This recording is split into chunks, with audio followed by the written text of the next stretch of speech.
Welcome to episode 26. Started frame 1 and we are live. Hello, everybody. Tonight for a night stream. Oh man, and I seem kind of overlit, but I see how the light gonna vanish on that evening hours. How is everybody doing? I felt like I need coffee for streaming, even if it's 8 p.m. I actually never get affected when I drink coffee late at night. Well, first of all, thanks for the Chester Music Lab for our intro music. And thanks to all your happy folks out there that subscribed to the channel or followed or whatever you did to support or are going to do it. Always welcome. So, little disclaimer maybe at the beginning. Whatever you're gonna see here is completely self-taught frame by frame animation with all kind of input throughout the internet. I always were studying the breakdowns and insights of all kind of animation that I could get into my fingers, and that's the idea behind this channel, to share this knowledge that I gathered so far, trying to improve that skills along the way. It's been now for a little bit more than 4 years since I started frame by frame animation and actually pursued illustration in a more focused way. Yeah, that's what this is all about. So if you find yourself watching this video, seeing what I do, and think this could be done way better, I'm so open to listen to what you would suggest to improve my animation skills. And I'm more than happy if I can help anybody out there with what I'm showing you here to inspire you, to get you insights that you didn't know before, and so on and so on. Well, and that said, let's jump into our software here. We are using, as always, the free software Krita. So if you're new to drawing or illustration or animation, I really can recommend this this program. We started to use it a few streams in and haven't changed back to Photoshop since. So, oh, yeah, really recommend the software. So let me see what we're gonna do today.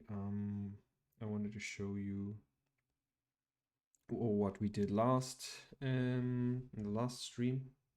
We created this character here. There is no story or whatsoever behind why this character. I definitely think I was drawn towards a more muscular type, as I'm lately studying human anatomy, and trying to improve my drawing skills. So I thought, like, let's try to get this new learned skills or knowledge in maybe a more simplified way, as I'm far away from really knowing what I would like to know when it comes to anatomy. But I already felt when drawing this character that I already feel when I draw bodies that what I learned so far is absolutely applicable already, and has improved already my drawings so far. So I thought it could be interesting as well when it comes to anatomy studies, and where you or life drawing, figure drawing, poses, and all that stuff. So I thought maybe we can do this in a kind of an animation way, and I thought it would be cool to have him on that. I don't really know how this is called, a bouncing board, a diving board, whatever, a swimming pool board. You know what I mean. So I was thinking maybe he's just doing a performance on that thing,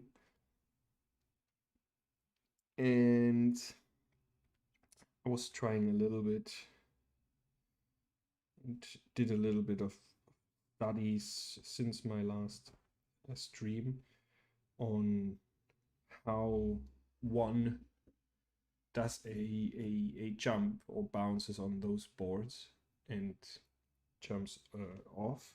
And I felt like this character he's looked like he's serious about that stuff. He's not a guy who just jumps off and falls down the water. No, he does a proper dive.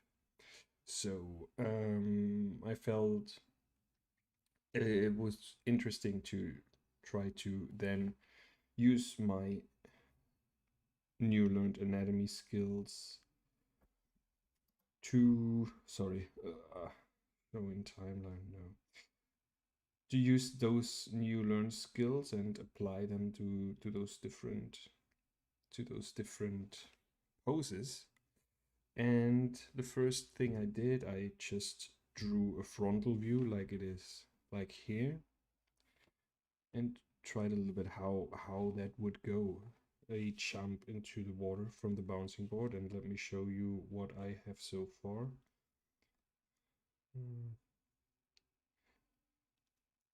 Okay, it's rendering. Okay, so those are the poses that I found work quite alright. I I just looked up a few photos in the internet. I think I just googled animation reference diving jump or something like that and found a few illustrations that I've that helped me to really get a little bit better understanding on how the movement will go. Obviously, this is a quite particular bouncing technique, if you want. Um, I chose it as I found the reference, and I found like, oh right, that would be something this character would do, as he's a proper diver. I don't even know if you call them divers, those kind of athletes. No, diver. Well, you know what I mean, I hope. So, that was kind of working for me. And then I thought maybe we can do a little bit a different perspective on that animation, because I thought, well, when he's on that tower, maybe we want to see how high up he is and get a little bit more uh, idea of the whole scene. And so I drew this perspective on him, and I put kind of a reference, like my reference on the whole animation with the frontal view, and try to apply it on the perspective here. So I play now both of them, and you see the perspective animation is not finished yet. So that will be definitely something I wanted to continue today on the stream. Okay, yeah, it feels like written. Oh, let me just get rid of the cell phone noise here. Well, you can check out the animation. So yeah, that is basically what I wanted to do today, to apply the rest of the poses to this perspective. And I think I would like to have a cut in the perspective when he starts to jump off, but I think we're gonna come to that later, after we see how far we're gonna get today. So I did everything that you just saw on the animation here. I did everything on the iPad so far. Right now I'm on the desktop with a drawing tablet, but everything so far has been done on the iPad. That's why when I exported the image sequence, he obviously exported every frame, not only every keyframe. That's why you see here keyframes on every frame. But obviously there is only, I think I animated on 4s, so you see, so we got one frame, 2, 3, 4, and we change 1, 2, 3, 4, and we change. So it looks like I drew everything on each frame, but that's not the case. This is just an imported image sequence. So let's see. Here we would put a new one, and I probably gonna use a new, let's call this iPad.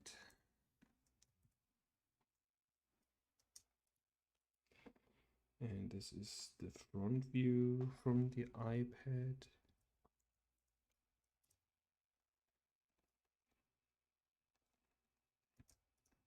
Okay. And here I'm gonna put a new layer, which I call perspective. So, Okay.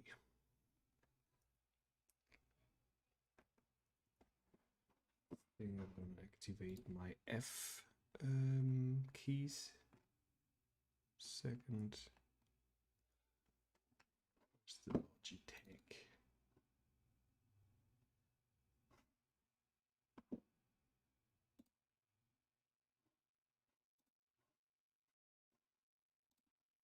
Okay, now we have our F keys, which I put F7 is my new keyframe, so I place a new keyframe here, and I'm gonna place as well a new keyframe. Okay. Let me see. I think I want to preserve everything around here, so let's give this. I don't know how I can now delete some certain parts of this drawing when it is not natively done inside of Gritter. Well, look at that, that doesn't work. Because I transformed everything, and in Gritter this is a little bit tricky thing. I had to create a transform mask. I try to merge with layer below. Now, no, I don't know which one is the layer below. Takes quite some time. I don't know if this transform mask is considered as the layer below, or what would come actually below this one. Okay, I can't do anything but calculate somehow here. We're gonna see what's happening.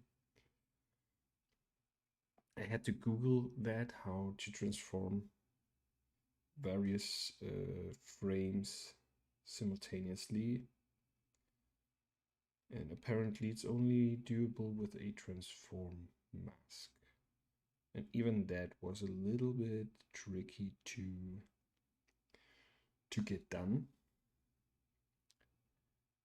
And if you see here, he's still calculating, merging. So let's see. Yeah, I drew this on the iPad to yesterday night. I started, and today I finished it to the point that where you just saw it, the animation. And I got today the first time ever the paper like screensaver for my iPad. I struggled a long time if I wanted to buy because it seemed expensive. The one that I bought is from a German startup and it was like 35 euros. And I already had a screensaver and I was kind of scared to rip off the old screensaver because I wasn't sure if there's gonna be like things, or if it leaves the iPad sticky or whatever, but it went off pretty easily, and the paper-like screensaver is super cool. I really recommend if you draw a lot, because that was one thing that always turned me off from the drawing and animating on the iPad. But with the paper, like it's not like paper, or but maybe close, or it's a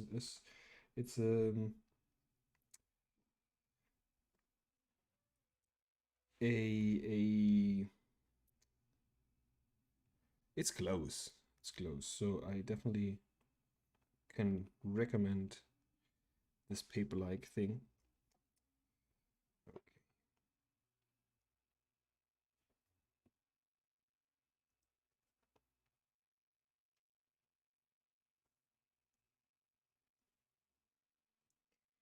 And now we want to have our onion skin.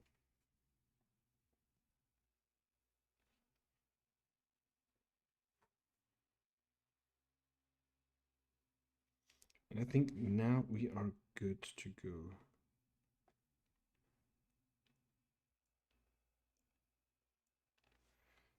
So let's see. It's gonna be a little bit weird first because I haven't drawn today on the Cintiq here, only on the iPad, and it certainly is gonna feel different. And let's see.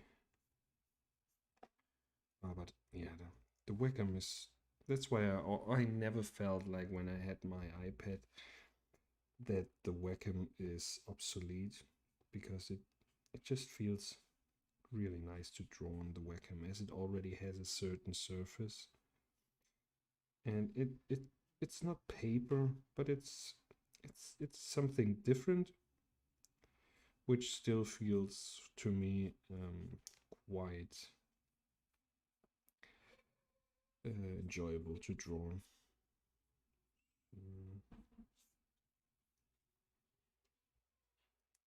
And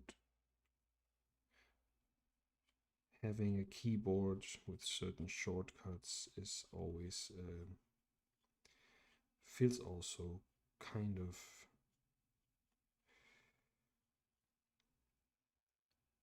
feels good.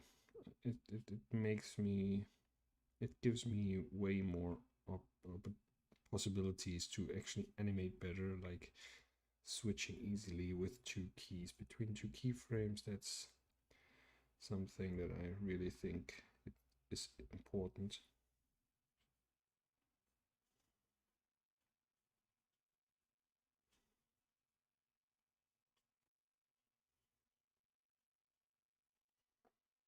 And for those of you who watched a few episodes have heard me saying it, but since I found out about it, I would definitely think it improves your animation, is not only going with the onion skin, but actually going constantly between two drawings and feel how the movement goes.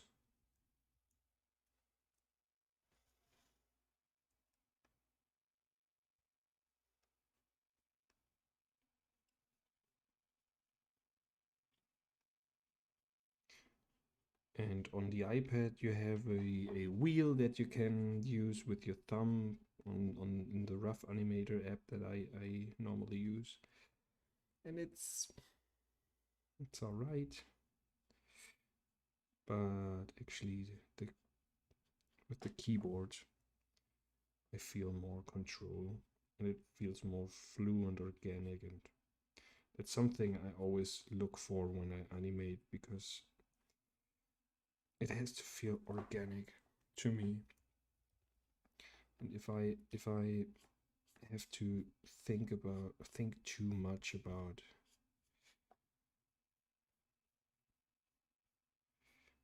the handling, it feels like it takes away creativity, because I don't want to think about those things. They have to happen naturally to me during my animation process.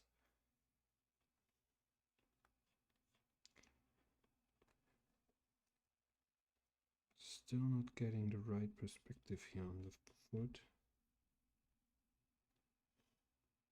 on the leg.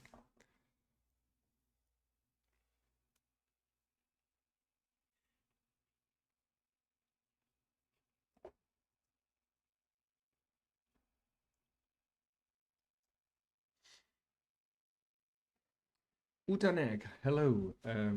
What I'm drawing right now is a new keyframe for my animation. Let me show you what I want to do. I did this part here as a reference for myself today, and I want to apply those poses to a slightly more shifted perspective. And let me see if Krita lets me animate it, so you can see what I want to do. Here we go. All right. That is my goal for my next goal. I don't know if it's for today, how far we're gonna get here, but that's a project right now. And the project is basically just based on me wanting to improve my anatomy skills and apply those new learned things and practice it with some fun stuff like this. So that's why how this character actually was created in the last stream, and now I wanted to animate her. And so every pose is somehow a study or a practice of what I studied. Okay.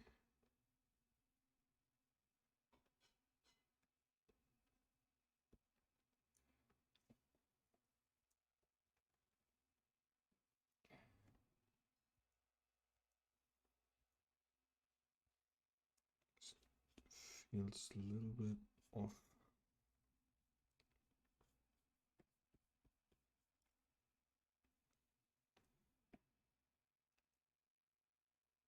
Oh.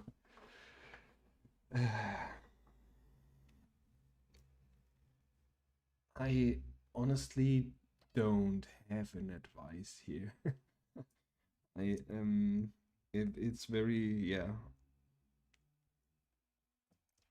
I would say hmm,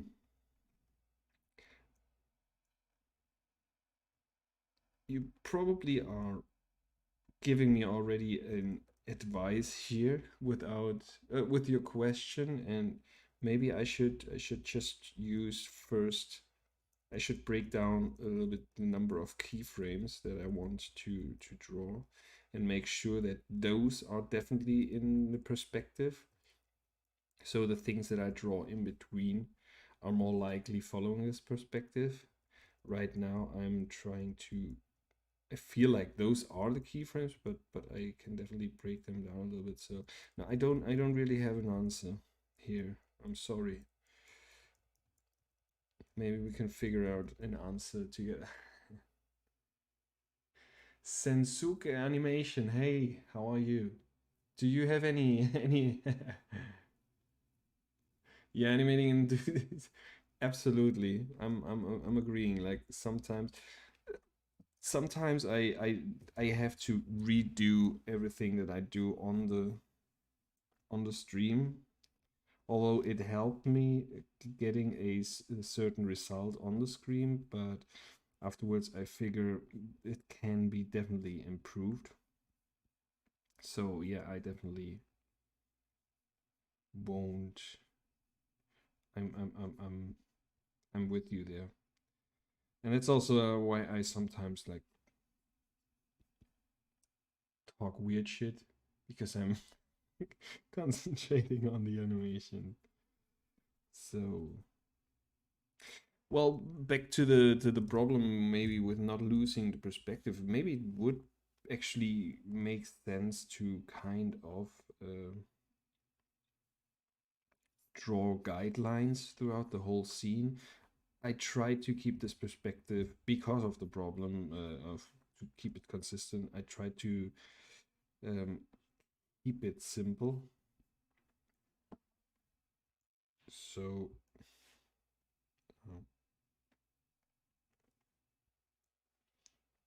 get here. But I suppose if you really have a one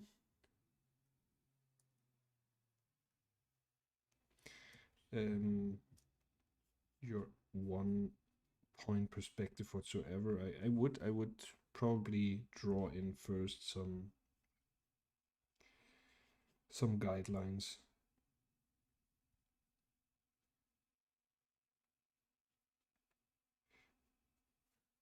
Okay, so now here, this is a tough one actually, perspective wise. Like how is this?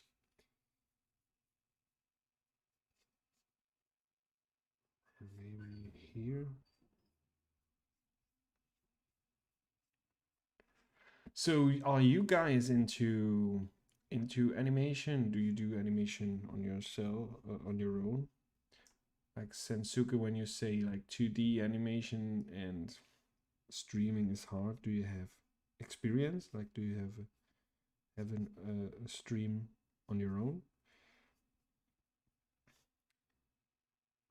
I'm constantly looking. Well, lately not too much, but at the beginning I really started to. I was looking for animation streams, especially on on Twitch. But I haven't found too much. But it's also difficult, I think, because on Twitch especially you don't have too many categories.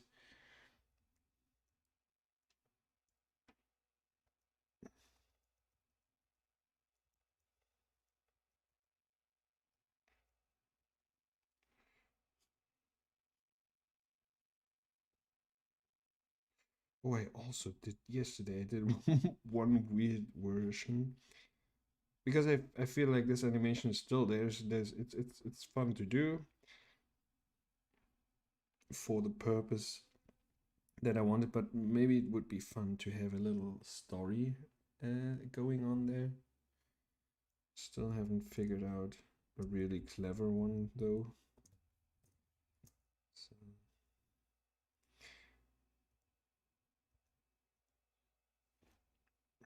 mhm.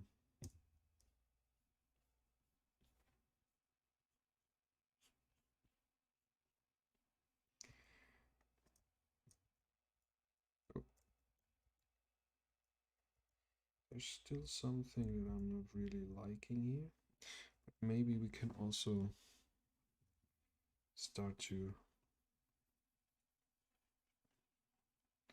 clean this up a little bit and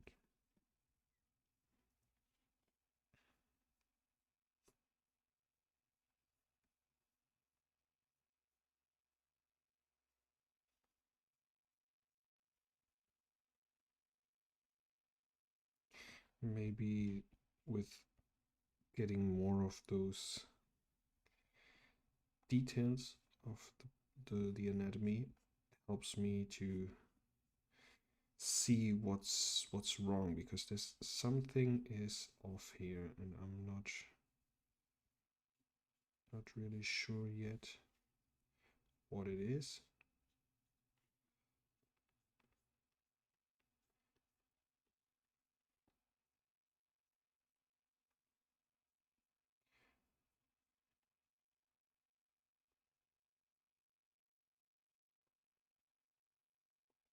Maybe it's just the legs. I think that could be a possibility.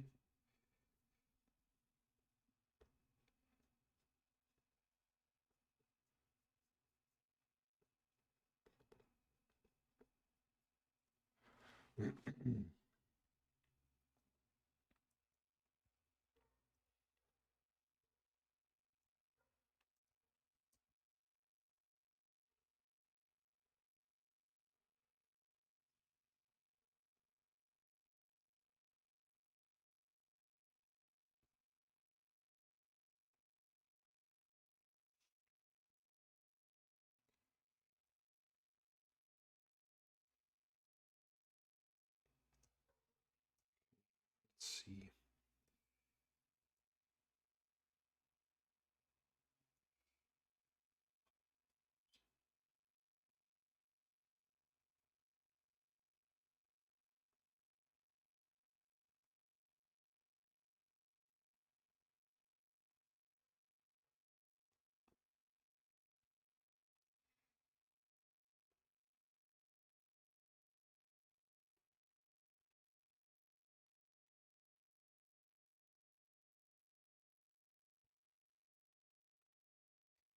Yeah, this looks just. It's the legs. It's the legs. The feet. Something off here. Let's get rid of this.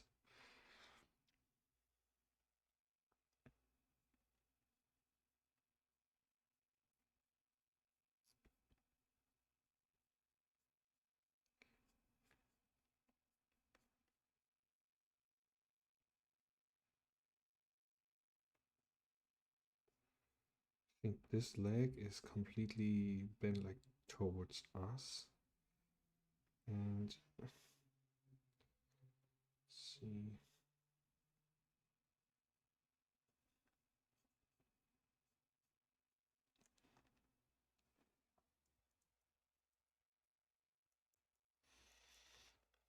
Kind of feels like it should be like so.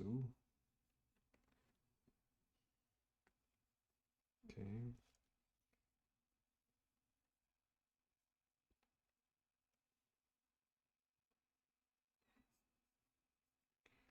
I have to check on that decision because it feels like if this actually works best, all the other legs of, because here he starts off having the two feet like looking in the opposite directions, and then he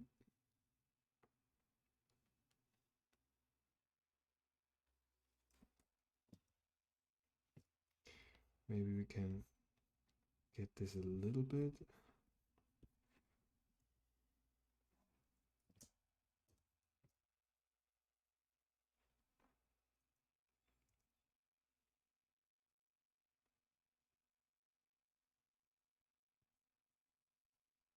Try to separate them a little bit.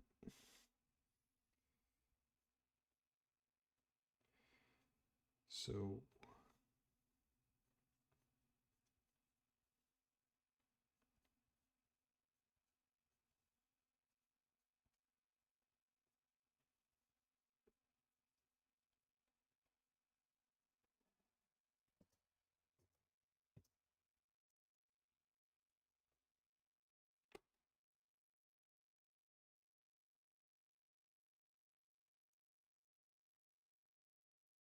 all right, let's try it like this.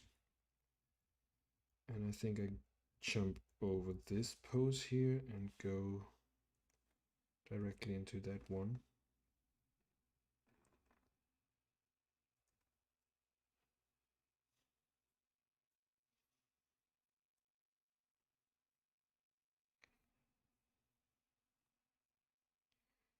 Let's just get a little kind of a movement line or action line, I think it's called. So here would come the head.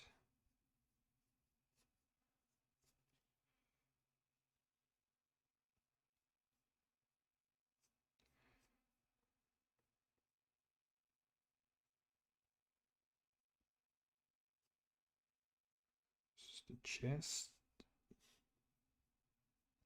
Gonna have to see with the size of everything. It supposedly comes a little bit closer to us, so it should get a little bit bigger. But on the same,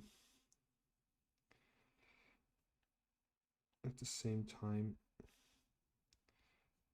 I want it to be reasonable scaled.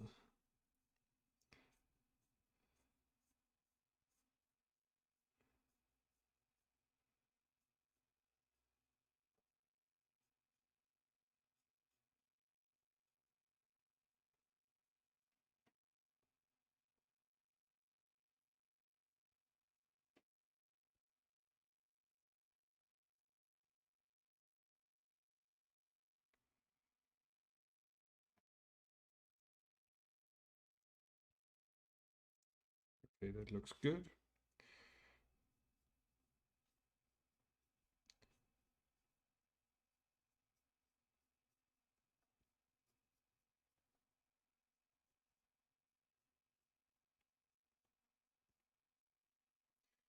And I'm going really loose here at that moment.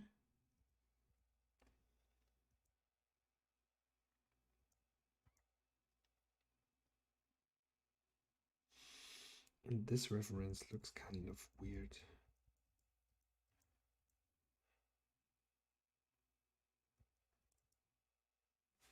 Wondering if I can get the hands more like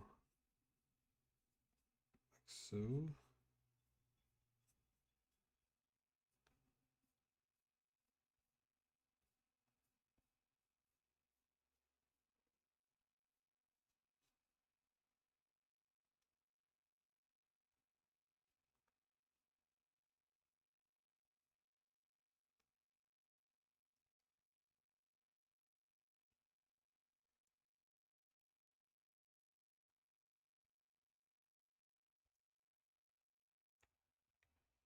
Looks good. I like that.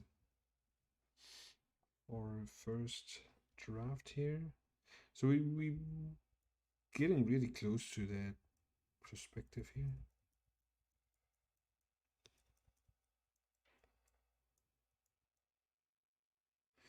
I feel like he feels here at that drawing like he's dropping back to the back.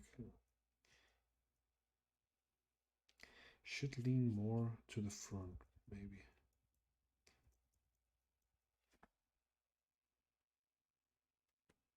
No idea what changed here.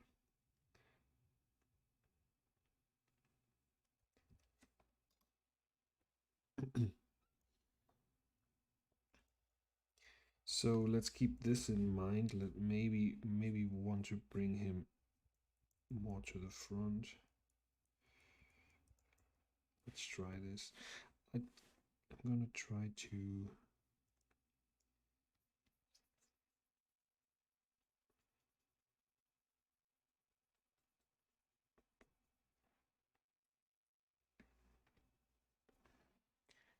so we would see way more from on of the top. Let's see of this chest shape here.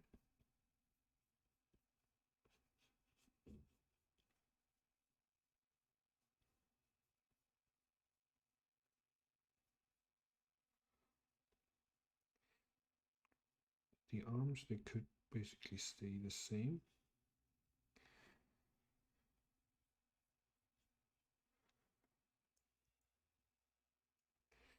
Okay, now we're bent a little bit more to the front.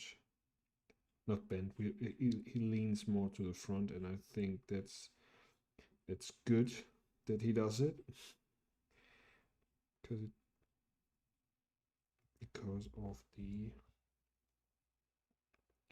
the balance. Feels like he would fall to the back on this pose. Here it seems a little bit clearer.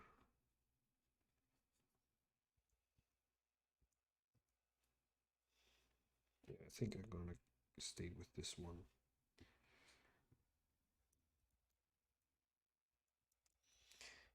Then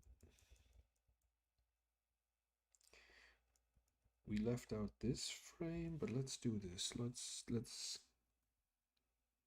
do this frame. Where is my onion skin? Oh, I'll get it on the other monitor. Just want to see the previous image.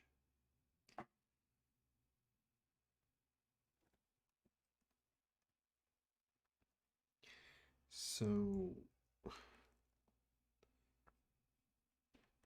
I'm gonna leave the feet, although they're really weird looking.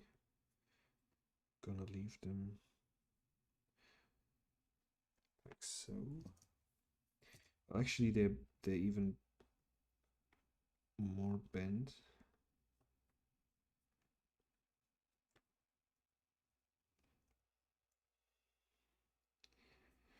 And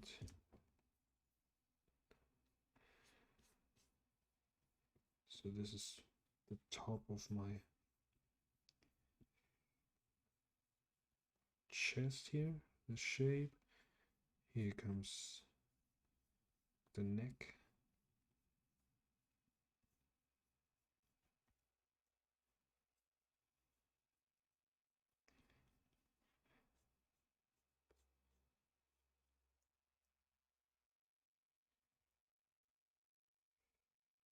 So now we get our arms.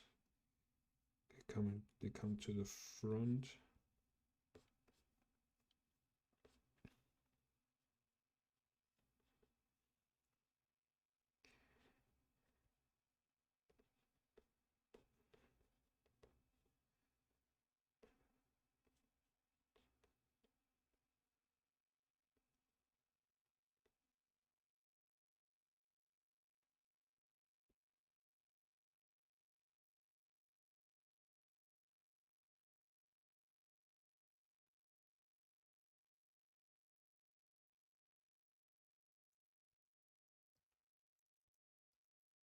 Okay.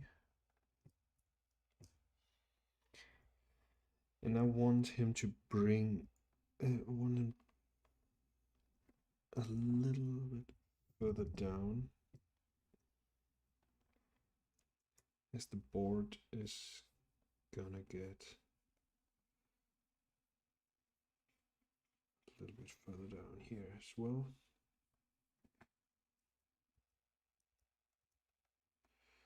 And then he goes off. Chop. Let's see how it looks so far.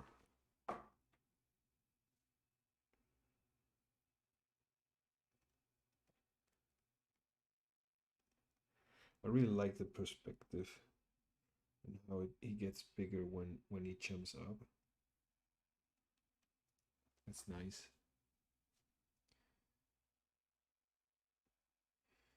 It could actually get bigger here as well. Should.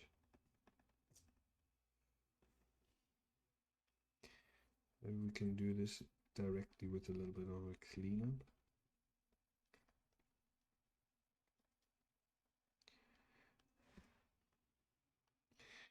Now I'm gonna draw on a different frame just to save this one. And let's try to make him a little bit bigger here. As he comes closer to us, definitely should get bigger.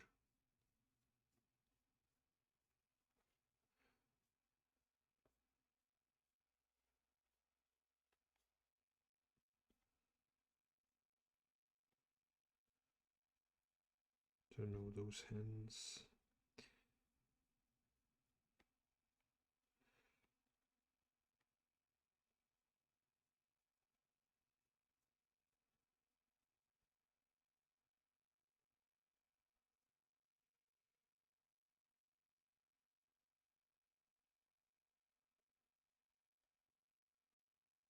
Not really sure about those hands here. Perspective on them.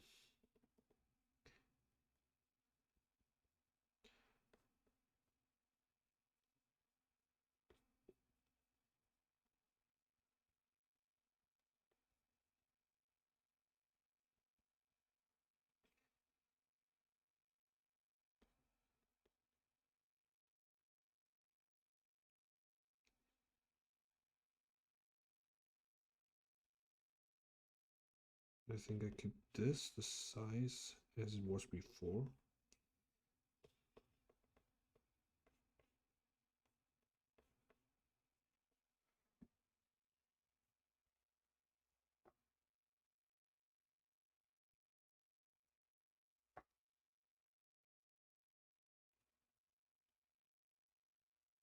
Let's see how this looks.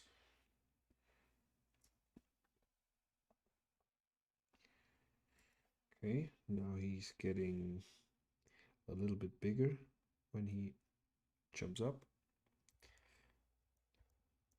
It's good. Let's bring in a little bit more details here.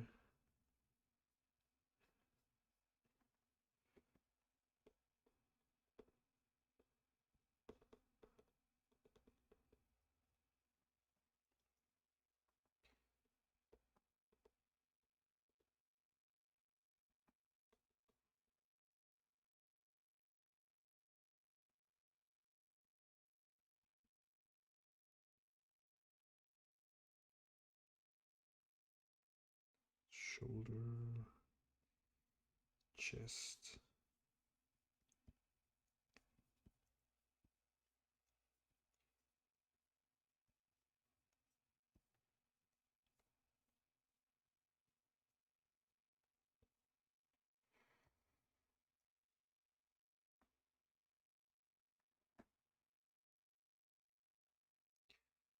Still not sure with the hands here. This looks a little bit off. And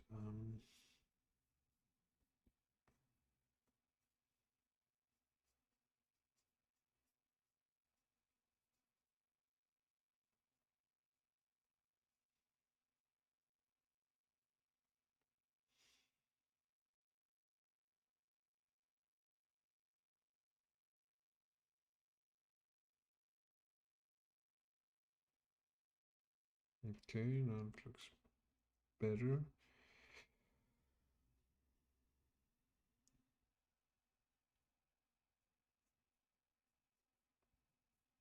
Okay.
Blocking out the whole image when I draw. I think I'm gonna lose the cap.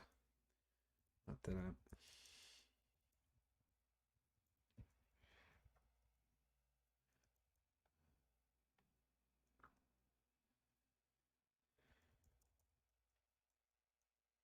So let's get in.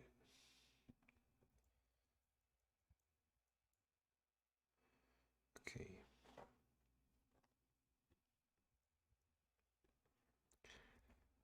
Now let's see what the next pose, because I don't want him to get out of the image. I want to keep him inside. So now the question would be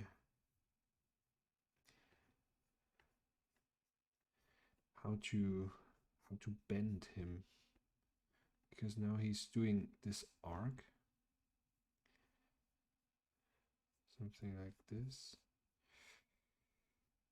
and that's a little bit tricky, and I try to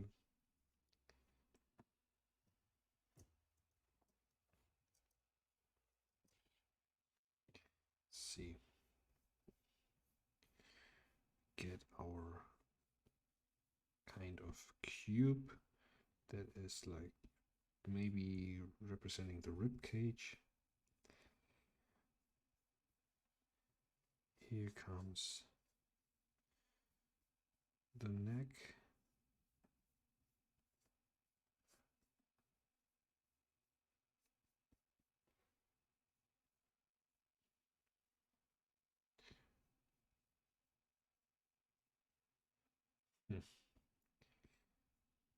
Not really seeing it.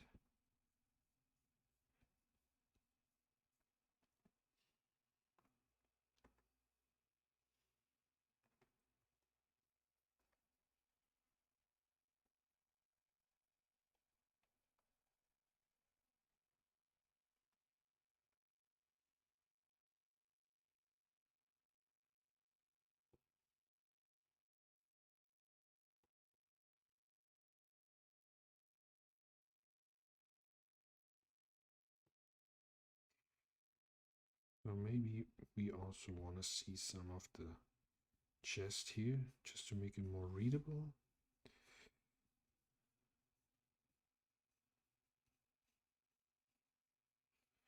So this is the front.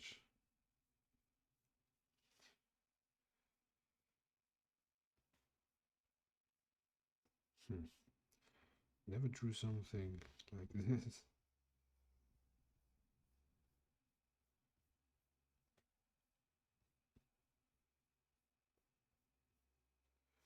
Let's see, like this is the bridge.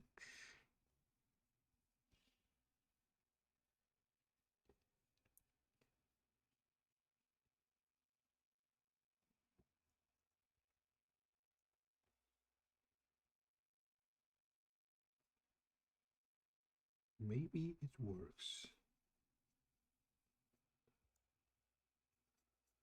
So here would the arms be attached. And now here I got this foreshortening going. And to be honest, I was quite surprised how fast I got that working. Let's see.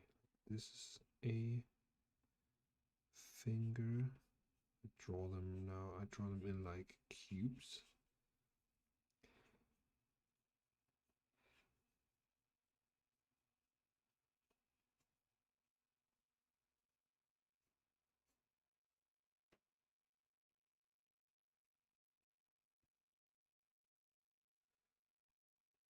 Probably should be more together. There is some tension here.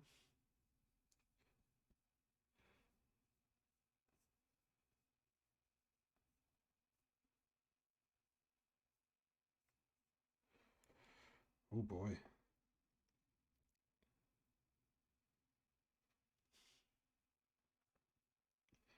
I think I now see already a clear vision of the perspective. But I don't think that I like it because it seems too... Thinking about the silhouette here makes me believe like there's nothing recognizable about this. Like if you watch the silhouette of this thing here, it doesn't say anything. So I would say let's see how far we can get back. Not too far, okay.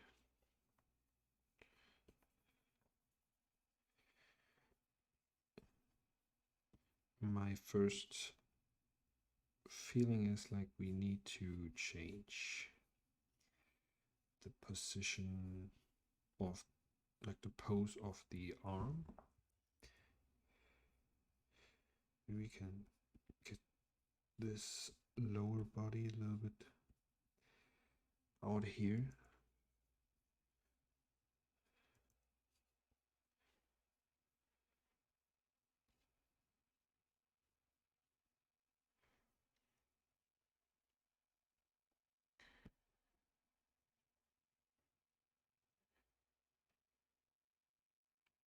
I just mirrored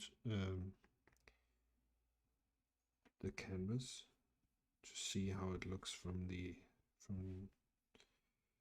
when it's mirrored. They should look good on both ways. Let's see, if we got our hand out here, it would definitely be more readable.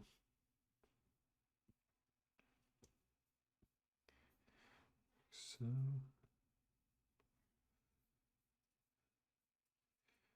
those would be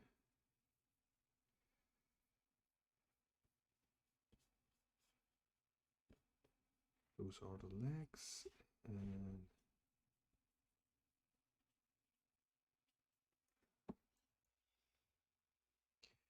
they should go back to where the previous pose was. So let's see with the onion skin on.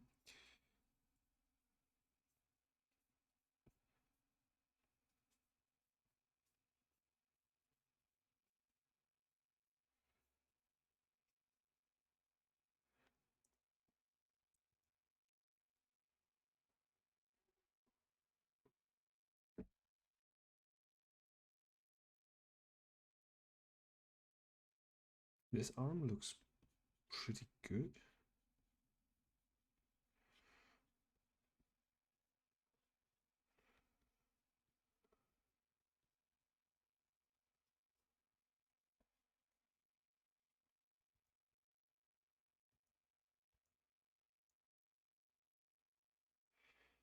This one here would be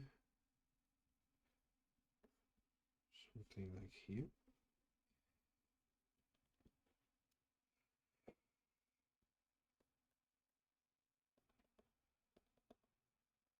actually to before losing too much energy in this here now. This looks good, but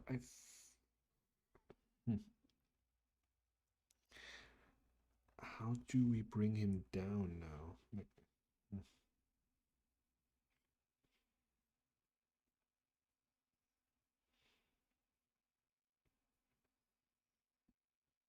again, this is my chest, but now the head is already down here. This is where the arms may happen.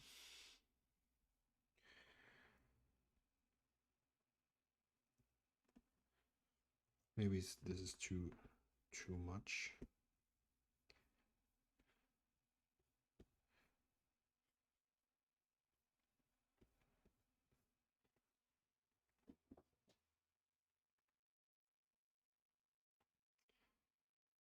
Don't need that anymore.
Wondering if I should get the arms closer together.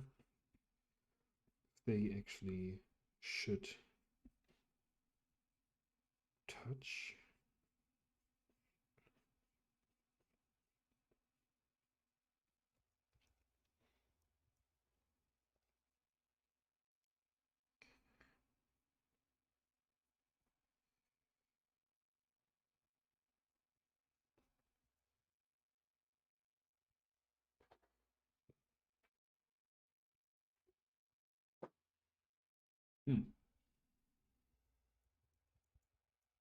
Let's see how it looks so far.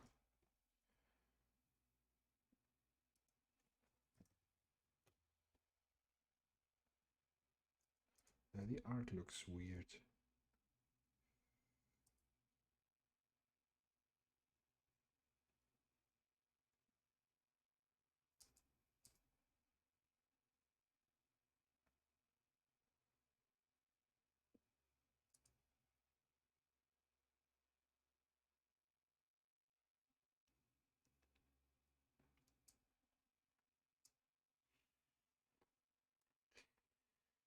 I actually have the plan to cut this take at that moment, at that point.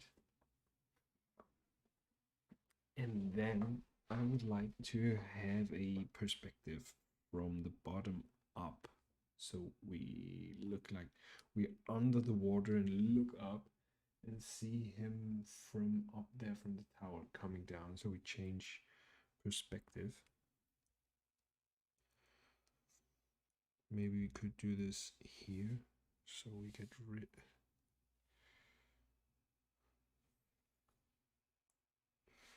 That would mean here we draw a new perspective. Okay.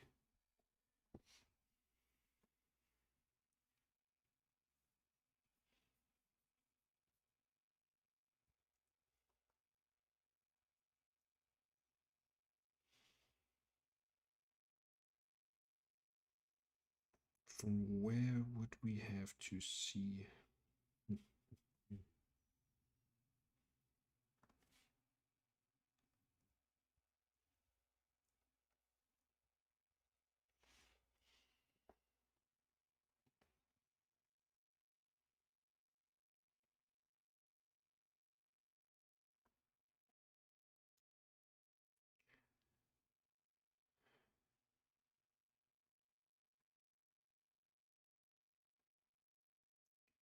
me see if this makes sense. So I'm now inside the water looking down. So this is the tower.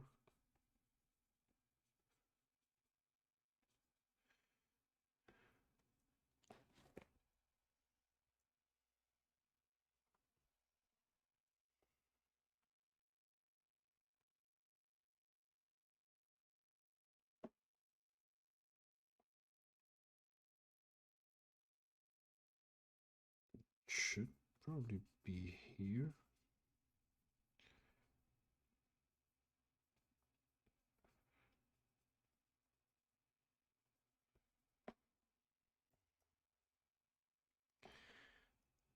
Now comes something that is not really any, well, per se animation related. It's more about now filmmaking, or what works when it comes to cuts and to work with certain axes. Because if you have the wrong perspective afterwards, it's not cohesive.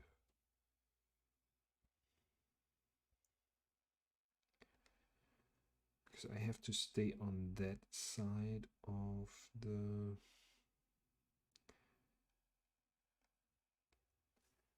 tower.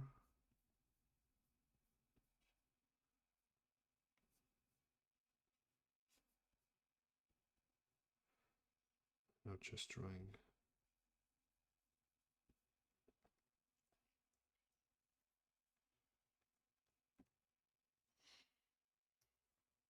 Mm-hmm.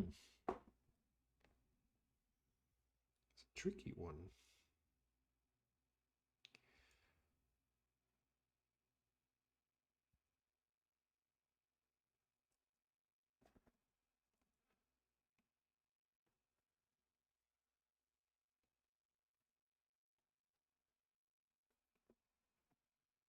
And now we would be like, this is some kind of reflections in here on top.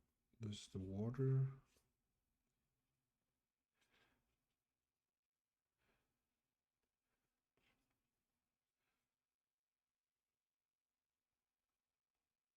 I think that water reflection will be done in Photoshop, in After Effects. Ah.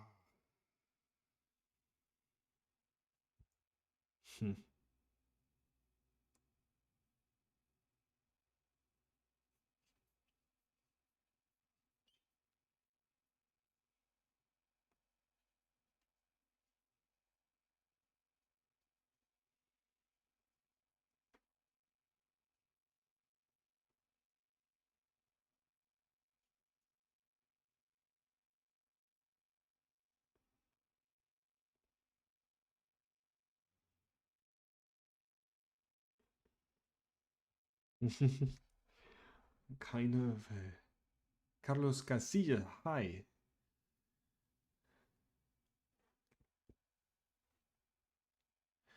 All right, okay. I didn't even know that Krita has existed for such a long time. I think I heard the first time about Krita. Oh, yeah, okay. It's maybe already 2 years ago, so yeah, years ago, probably. What what did change? Did it change for the better, or like, I'm curious. I just started to use it. I never started before, and that would be an interesting information to actually know how this open source thing goes. Like, that was something I really found interesting about Krita, because I saw Blender is getting quite some heat as the community improves and improves on the software. And when I found Krita, I was quite intrigued, because I felt like this may be a software where change may be a little bit more, like one as a user could probably communicate with the community in order to get along with certain changes, because I felt in After Effects and Adobe that quite difficult, if not impossible. And yeah, would be great to know what your experience is about. Much better. All right.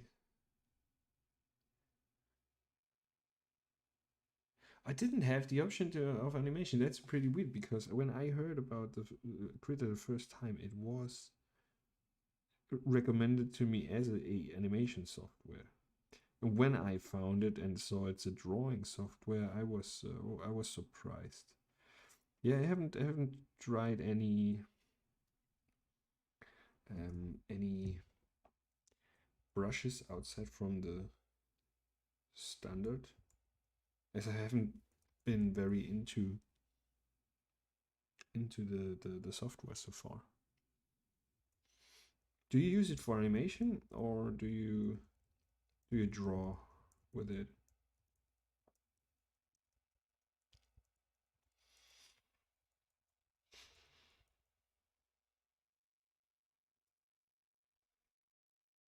Now, how we get this break? Because I feel we have kind of a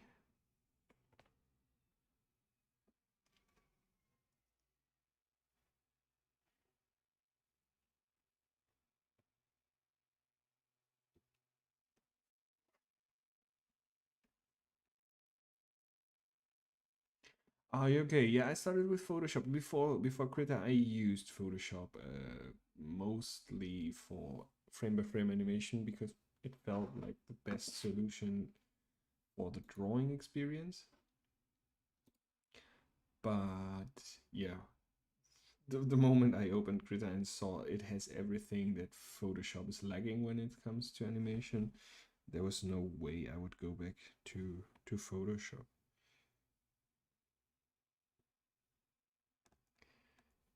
Let's see. Why don't I see?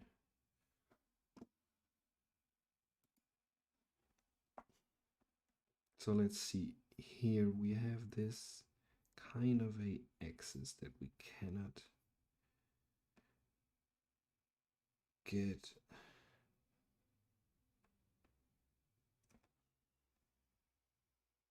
Shoot.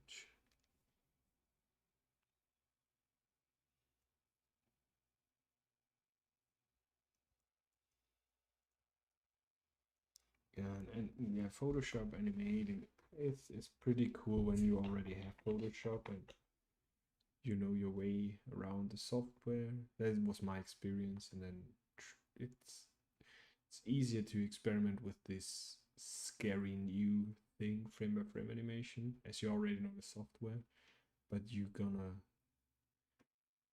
find yourself quite easily like on the limits of the software.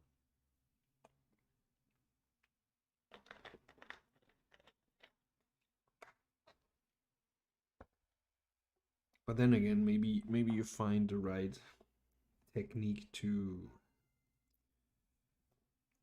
work around those problems.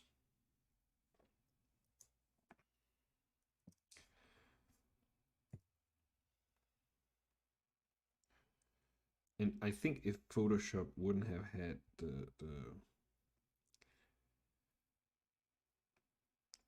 this new feature, the timeline, would never have started with frame by frame animation. So I'm forever grateful that they included it.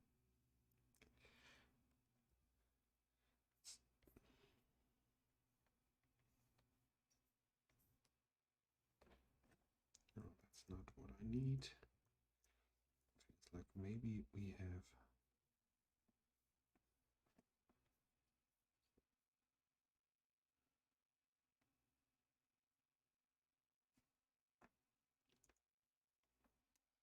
right now super lost.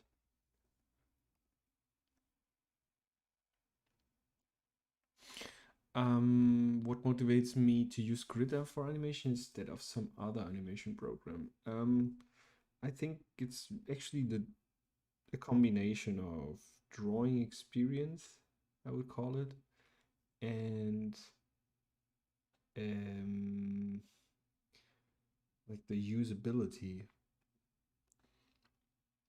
And what I mean by that, for example, if you know Adobe Animate, what was before was what it was Flash, the drawing experience is very, very weird to say it in a certain way because it has this smoothing because it's vector based, so you never really draw the stroke that you get in the end, and it's not really feeling organic. Feels kind of cold, and that's why I always liked Photoshop. But then Photoshop with the whole only having scripts that allow you to make onion skins, and it felt very complicated and difficult to get a fluent workflow. And when I found Krita, I super love this onion skin option where you actually can decide which frames you want to see with which kind of opacity. I've seen this in TV Paint. Never had really worked with it, but there was one thing that I totally was blown away, and it helped in so many ways. And what I really like about Krita is the eraser function. I had a very hard time to understand the idea behind it, but then once you get used to it, it is pretty awesome because you push the E button to activate eraser, and then you push the same button again to get out of the eraser, and so you don't have to switch between two keys, which feels pretty cool to me. And I even like that you have the bucket tool with the eraser option, so you can erase um, f- complete shapes, so to say. That is pretty cool. What else is super cool on Krita so far? That was it. Yeah, when it works, let me see what was the shortcut to it. There was some zoom in and out function on the timeline with the keyboard. That was cool. I abandoned it because it's kind of freaked the timeline out and it got stuck at a certain zoom level. So that's the downside on Krita. I think there's still so many bugs that have to be improved. That is the reason why I don't use it for client work yet, because I'm not I don't know the all the bugs to a level where I know what awaits me and how to work around it. So I think there are still too many weird surprises.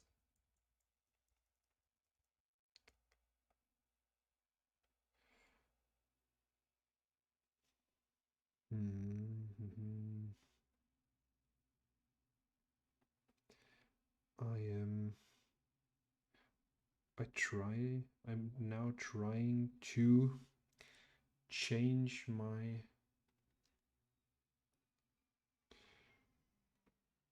camera angle.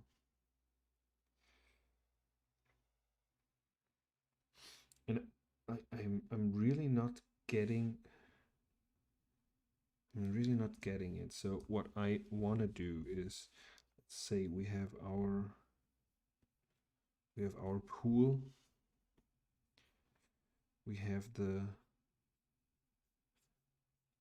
the tower with the board on top of it. So first we have a camera angle kind of from here. Here we have our character. Right, bounces up and then he jumps in here. And then I want to have a camera. Let's see how we can to get this clear. So this is camera number 1. And now I want to have another one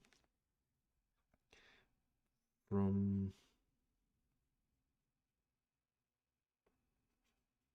probably like so.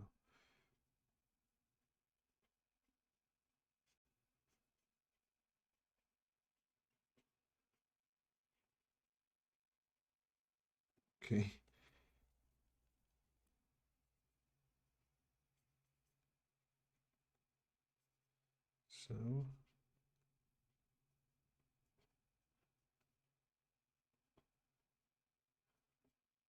So it's coming from down on beneath the water.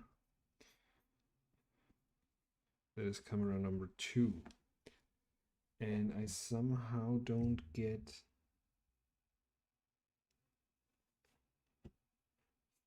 how this is gonna look like.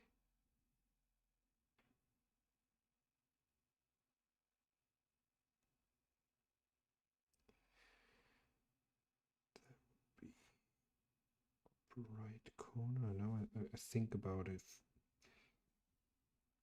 Let me get this camera bigger just to understand.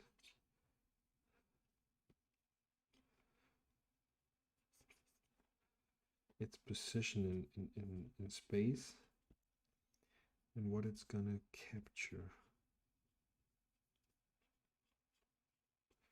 So this is basically the frame we're gonna get.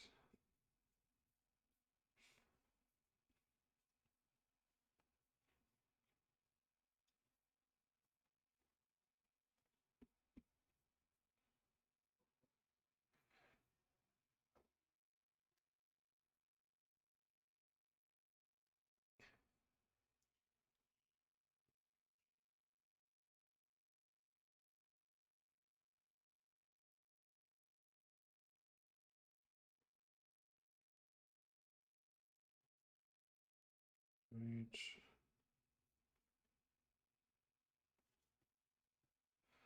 So the tower would be, oh no, I think.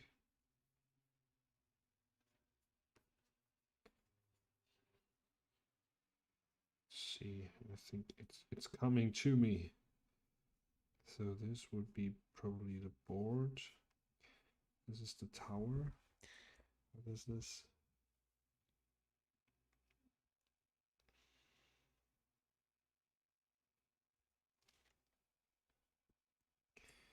Those are the stairs.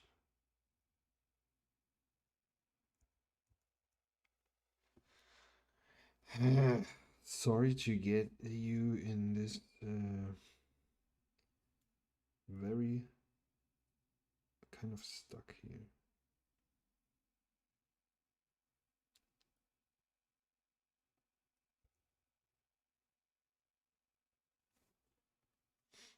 I think that could help this system here.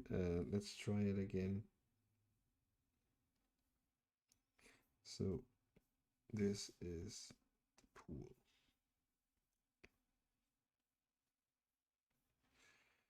This is the tower.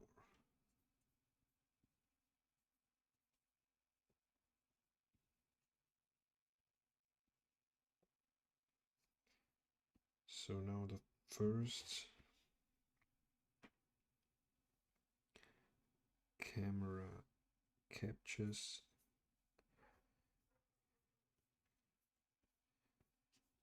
kind of this, right? So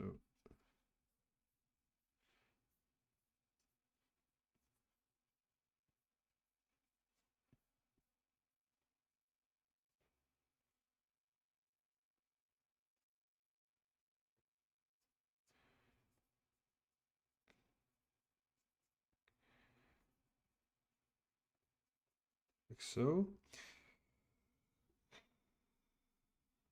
Okay. This is what we see. Ah, and now basically want to see the same thing, but from underneath.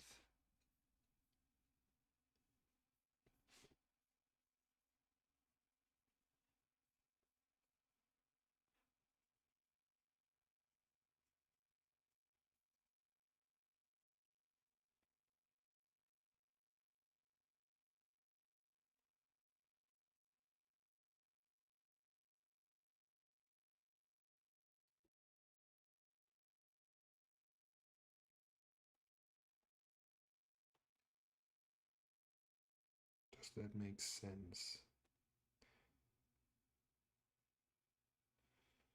So the tower would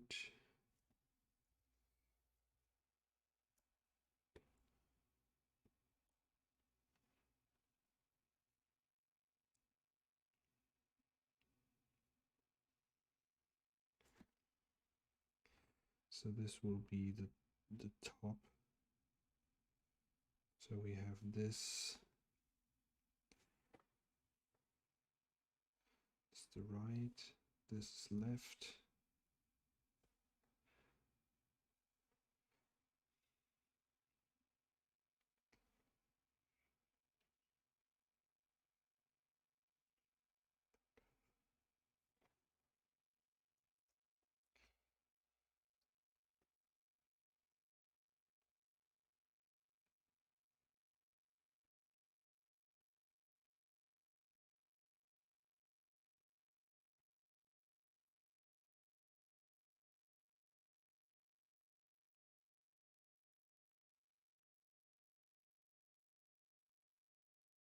And we're gonna see the port from beneath.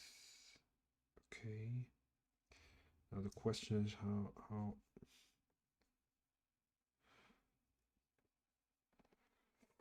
oh man, you know what? Looking at your Instagram account and your animations are very good. They're very fluid. Thanks a lot. Thanks, Carlos. Um,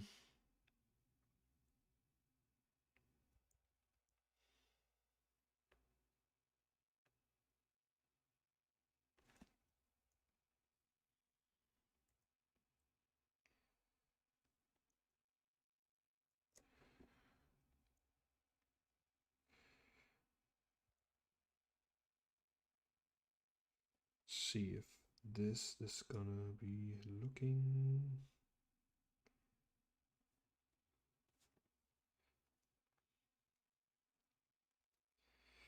You know what? Let's just leave this where it is. Dedicate our energy to a kind of a more cleaned up version of what we have so far and see where we can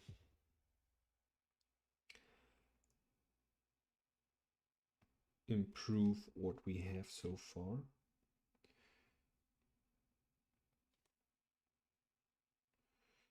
Let's call this cleanup 1. But it's not really cleanup. I'm just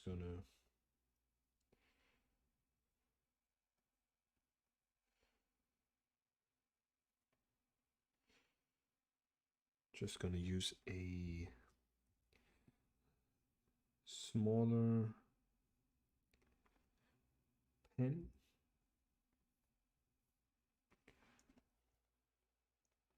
And maybe let's get a a darker color here. All right. Now let's see. Maybe we can already get some features of our character in here, and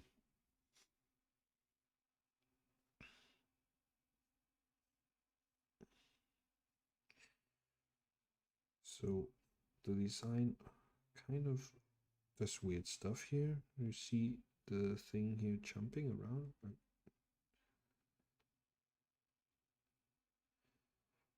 Something is weird. Feels weird. Let's save it and reopen Krita. I felt like whenever something is so weird that I not really can explain what is happening, then Krita is not responding. All right, wait for program to respond. So here we have those issues here that make Krita still not a candidate for me to use it.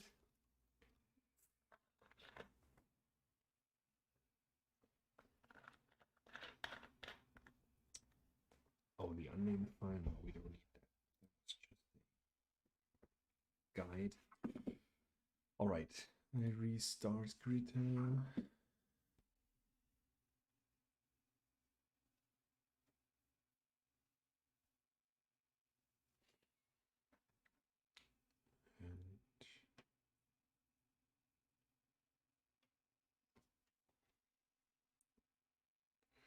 Let's open this session.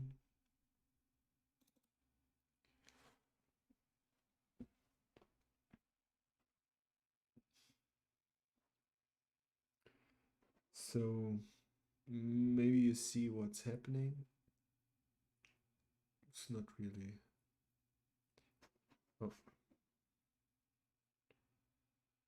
I hate it when the programs get milky. I don't know if it's gonna come back.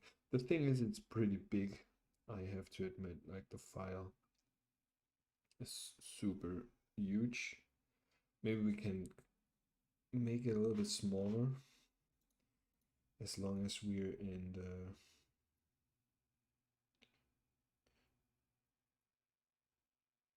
in the rough process. Okay, scale image to new size. Is it the whole? That's not too big. Okay, it's 1900. It's 300 pixels, but come on.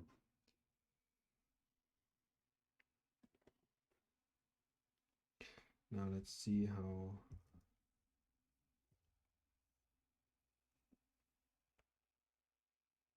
Change image resolution. Why would it? Okay.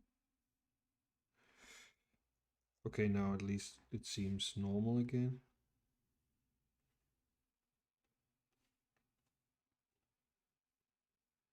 Okay. All right. So our head, the head of our character is basically a sphere.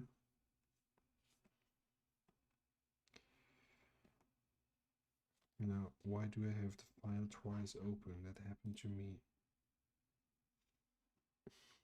You see those things, they're a little bit scary. So if anybody knows some Krita developers,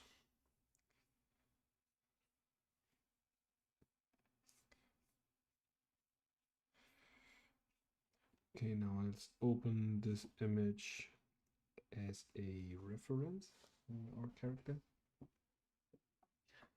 For real animation projects,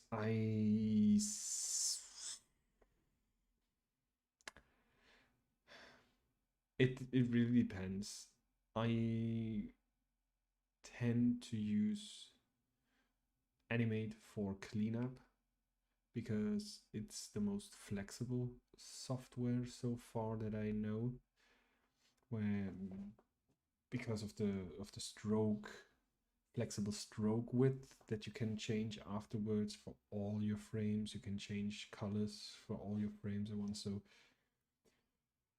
this mostly is my cleanup tool whenever the style fits, because when you have like textures and all that stuff, you probably go to Photoshop. But anyways, like for me, animation is is like the rough version. There I need another software like Photoshop does it, I think, to a certain amount. And sometimes when the animations are too complex, I even have to do on Adobe Animate the rough version. So it's still the animation, the Adobe suite that is, yeah, when it comes to client works, mostly the thing I use. But I also do like, I will use Gritter more and more, I'm sure, but really only for the rough animation, which is for me there I actually need a cool software that is flexible to use. And so with the timings, and there Photoshop already is horrible. And then for the cleanup, probably it's gonna be Animate. But things that you may have seen on my Instagram have even been completely done on the iPad on Rough Animator, which is also a super cool app that I only can recommend. Let's see though, it does it again. Son of a gun. But maybe it looks just weird. Like I'm not, look, just jumps around, but apparently the stroke is not affected.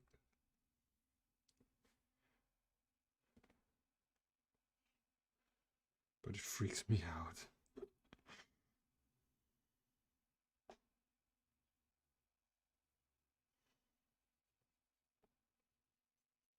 Let's see if we can get the features here. So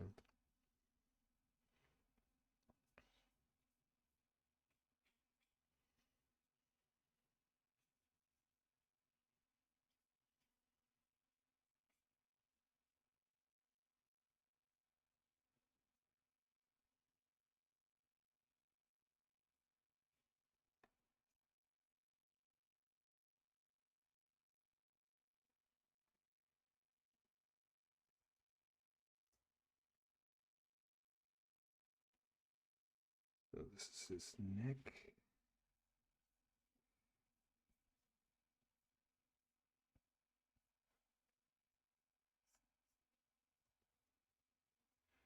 He has this few hairs.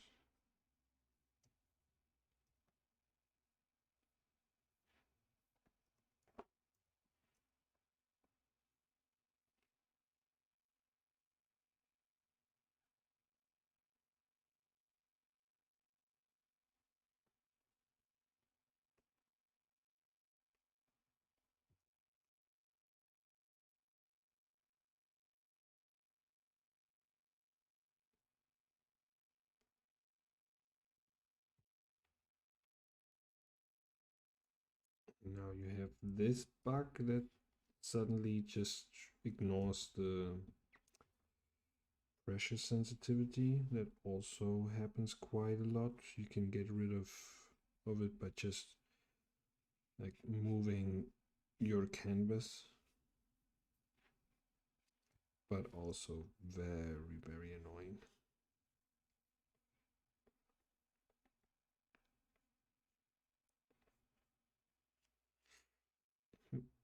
I don't know if it's me or if you can relate to that, but sometimes I feel very, it's just so, I get tired about the fact that it's so difficult to find actually the right tool. And I'm not talking about like only frame by frame animation. It's also for motion graphics I use a lot, or mainly use After Effects, which also has like so many things that I would like to see improved, but haven't over the years. And yeah, and then you have those constant updates, and I thought like frame by frame animation is probably the a not so fastly changing technique. Like when you do motion graphics, you have all kind of weirdest plugins and whatsoever. And I always envied sound designer, for example, because I know sound designers they still can work with like mm, the old Mac Pros from 2010 to use their softwares, and it just worked once, and it works. It still works. So never change a working system with animation or the whole motion design industry. It feels like you're in this spiral that forces you to new computers, to updating your hardware to be able to use the latest whatsoever. I would just love to have a running system and never update it again. Like, okay, then you, at least I would like to have the option. And then you still can decide, well, no, I want to try the newest shit. I want to do that and that and that. And then well, that's all right. I feel like you don't have the option to stay with a one system that works, and it's kind of it's, it's a pity.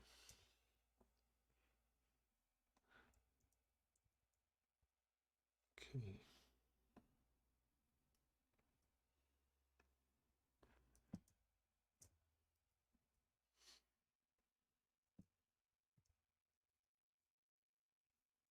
So let's first get in our sphere for the head.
Okay, Twitch today is absolutely not working, at least for me when I monitor it. I don't know if you guys have any problems watching it.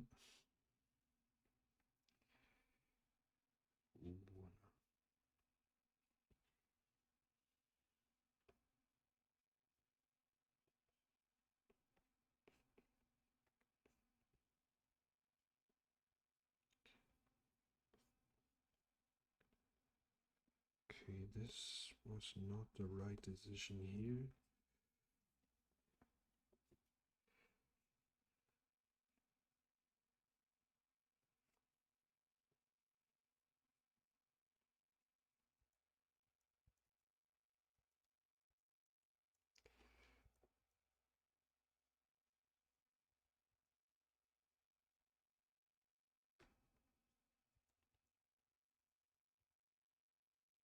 Okay. This is actually the very first time that I draw feet barefoot. I have no idea what I'm doing. I lately discovered the shape of feet. I think I improved on that, but I never drew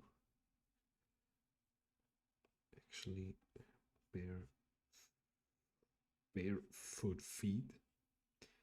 Bare feet. What's this?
Definitely gonna have to check the perspective for the next shot. I kind of get stuck here, and I think I will make kind of this help layers or whatsoever. Those technical or those drawings to try to get a clearer idea on how the perspective is gonna work. Right now, I'm not getting what I wanted, so let's see how detailed we gonna get here, because here I even drew in the rib cage as it's stretching out.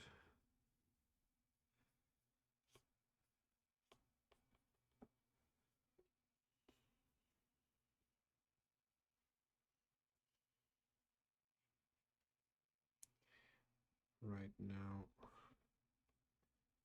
the feet are more stressed here.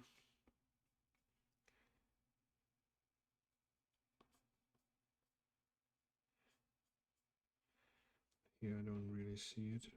This is supposed to be alright already on his toes.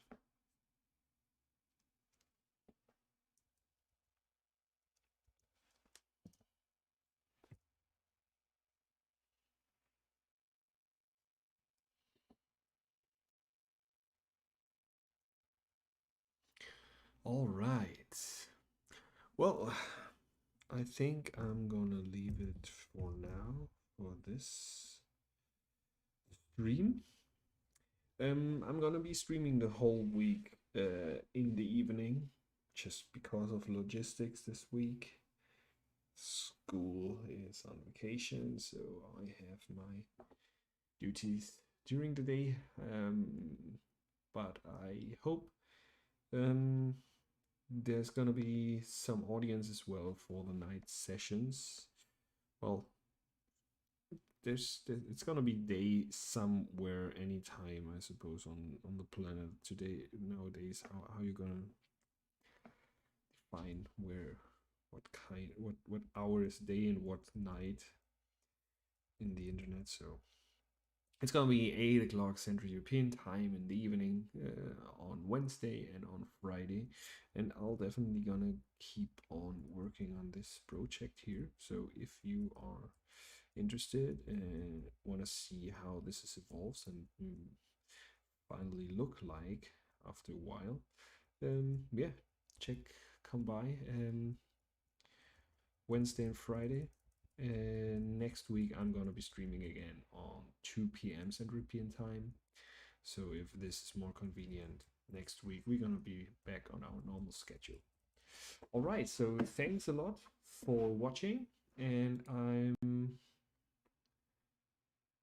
I wish you a great day, evening, morning, whatever is your time zone. So yeah, bye and thanks.